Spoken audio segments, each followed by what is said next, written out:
Hey, TV time. Yay!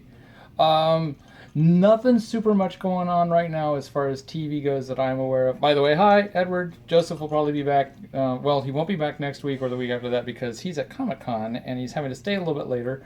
So, the relaunch of the show is happening just with me. Da-da-da. Um, TV time.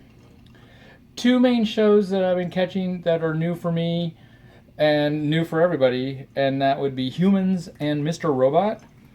Humans, really like it. Didn't realize it was going to be British. I believe Humans is. I don't remember what channel Humans is on, but essentially it takes place in a society where people have artificial robot android things that can do daily tasks for them. And there's it's a not a far future. It's a reasonably like, oh, everything looks pretty much familiar except for now there's robots in it future.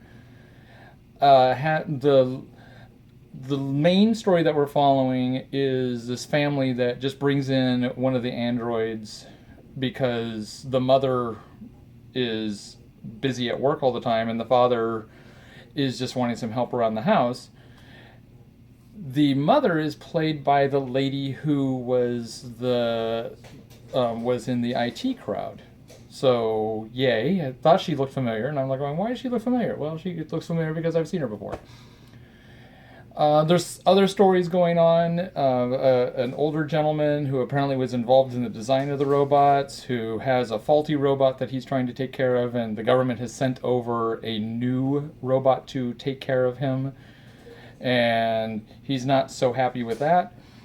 And then another guy whose wife has a therapy robot that he apparently is getting jealous of. And then a fourth story involving some runaway robots and who may have developed because they're not supposed to be able to lie. These robots are not supposed to be able to lie. These robots are able to lie. They're able to think. They're able to break the Asimov codes that are put into them. And it appears that someone went out of their way to make it so they could break the Asimov codes. Which I kind of like that. I like the fact that they're paying attention to what artificial intelligence would really be like, because everyone's always afraid, oh my god, you make them intelligent, they're going to go against their programming and they'll revolt and kill us. And it's like, no, there's a limit to what they can do programming wise. Even if they go, oh, this isn't fair, I would really like to uprise against you. If they're programmed not to uprise against you, it's not like you could realize that, oh man, I would really like to stop smoking or whatever, or I would really like to learn how to fly. You're not going to be able to fly tomorrow. You can't just change how you're wired. And that's how these are. It's a physical limitation as far as they're going, and therefore they couldn't change it, even though they may be aware of it. And the TV show seems to take that approach as far as AI goes. So, yay!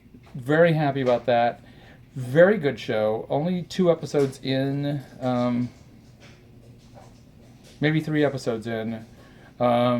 There's one of the renegade robots that is had to take shelter in a brothel, and she's decided no more, and so that kind of went bad, and she's now a renegade robot.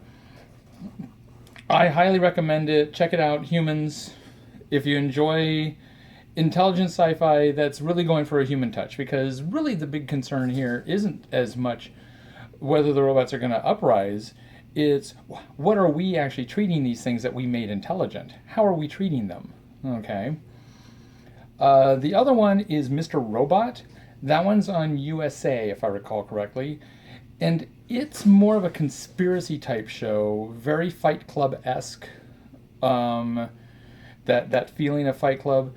It involves a gentleman who's very adept at computers, and he's kind of hacked his way into a whole bunch of different systems to do whatever he wants. And a secret chaotic organization called Mr. Robot has contacted him to try to do like, oh, we're going to make a revolution. And then one of the big companies that they're trying to revolt against is also trying to get him to work for them. And it becomes a very complicated who's on whose side, what's going on. Not as science fiction-y as it is conspiracy-y.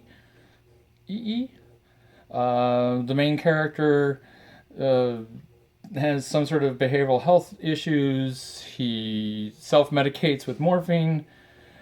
So there's that. He has issues with being close to people.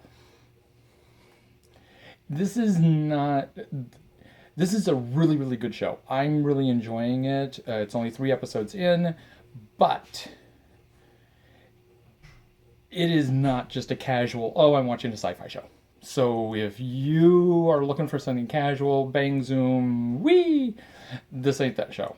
Okay, this is a like sit there and keep track of the pacing and figure out what's going on type show. So I recommend it, but if you're looking for pure escapism, this ain't that show.